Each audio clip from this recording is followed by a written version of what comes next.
Well, good morning. It's Sunday, March 18th, 2018. Yeah. And this is Bertie Lavorne, the Faith Leap podcast. I think I'm on episode 9. And today I just have two things that I want to talk about. First one is we gave the shepherd mix a bone this week, one of those basted knuckle bones, and it ended up getting lodged in his colon. And we had a very sick dog on our hands for a week. He spent the night in the hospital getting fluids, but this morning he passed it. And thank God he did, because if he had not passed it today, he was going to go into surgery tomorrow morning. And that is the last thing that any of us need to go through. It's, my daughter, it's her dog. Sorry. And we're dealing with this over, in particular, we picked him up from the hospital yesterday morning. And they were like, okay, just take him home and walk him a lot. Keep him hydrated as best you can. And let's see if we can get those bowels moving, because the bone was lodged in his bowel, not his intestines. If it had been lodged in his intestines, it would have been a very bad situation. But this was lodged in his colon.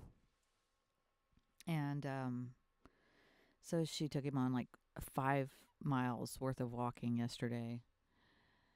And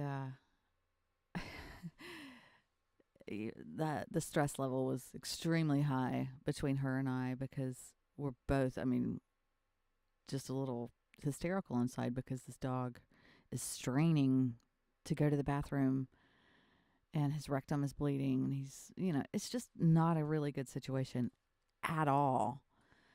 And then she comes in, and says, oh, by the way, we have a nail in the tire. And I was like, what? And so I got into the car and I just drove, and I was like, we have things sticking in places where they shouldn't be this week. That's the theme of this week. Things that are sticking in places that shouldn't be sticking there. We have this pork knuckle stuck in the dog's colon, and now we have a nail stuck in the tire. So, both of us were just like, oh, no, we can't. This just is not in our realm of possibilities. And it seems like things come all at the same time sometimes. And they just push you so far out that you feel like you're going to crack, but you're not, because you've gone through this so many times before, where everything piles up at one time. And that's kind of like what I want to talk about today, other than the fact that we should not give our dogs bones, which we will not from here on out, but how things kind of just pile up. It seems like, they say, God will never give you more than you can handle. And then there's sometimes where you feel like you're a piece of glass and it's just about to crack and shatter. And then the next week changes completely. So dealing with those emotions, it brought a lot about my move from my modern day life to the life here, as a minimalist, as a tiny home dweller, whatever you want to call it. And that was probably one of the toughest years I've ever had in my life. And I've had some tough years. I've lived on this planet 51 and a half years.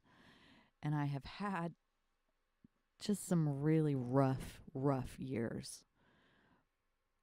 And you feel like you're going to crack. You feel like you're just on that verge of teetering, over the mountain. But then the next day comes, or the next year comes, and everything lifts back up.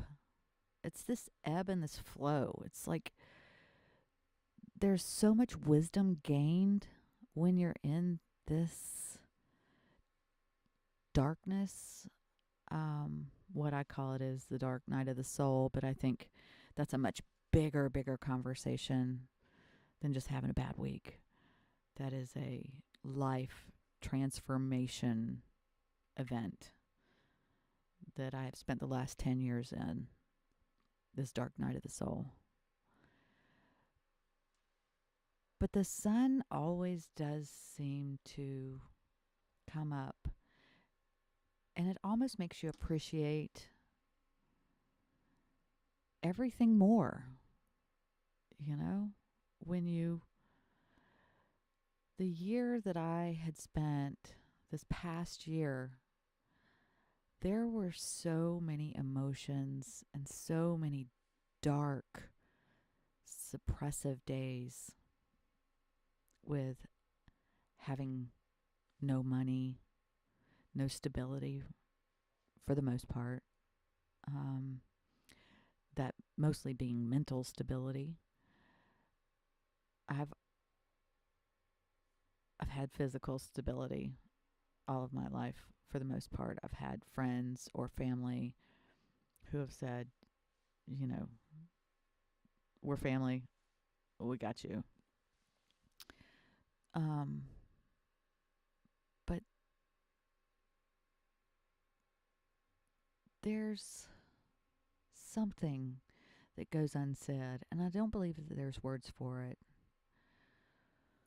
When you are in this very heavy, dimly lit or dark time, that is where you learn the most. You don't learn in joy. You learn in pain. And I think stress, I can't stand that word. But with pain, there's stress. Stressful situations, as we've had in the past week, have just kind of amped up this morning because you wake up to, oh my gosh, the dog pooped. Hallelujah. And the sun looks brighter. And the skies look bluer. And that heavy blanket of pain is now just a throw. You know, it's gone. It's just a light, maybe a sheet. If it's there at all. You know, everything looks absolutely beautiful today because the dog is pooping. And I think in that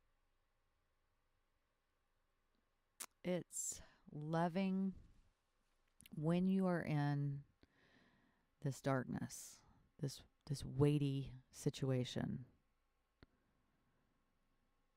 That is where you muster something inside that's magic. And that is where you learn a deeper meaning of this life than if everything's just going all hunky-dory. It's profound. It's real. I know this past year of my life, even as weird and twisted as it's been, now that I'm getting over to the other side of that pain and that anxiety and that stress, I'm seeing things in a completely different way with a wisdom that I did not even have anywhere in my toolbox beforehand. So I guess the words love your pain are for real. You have to love yourself through the pain when you have a dark day or a dark week or a dark month or a dark year or a dark decade. Just taking that, soaking that wisdom into your soul. I think that's what it's about. So, yeah, that's what I wanted to say today. I don't have anything really profound to say on tiny houses because my mind's not there today. My mind is, thank God Wyatt pooped. Thank God Wyatt pooped. So, happy sunny Sunday. I hope everything goes your way today, this week, and I'll see you next. Take care. Adios.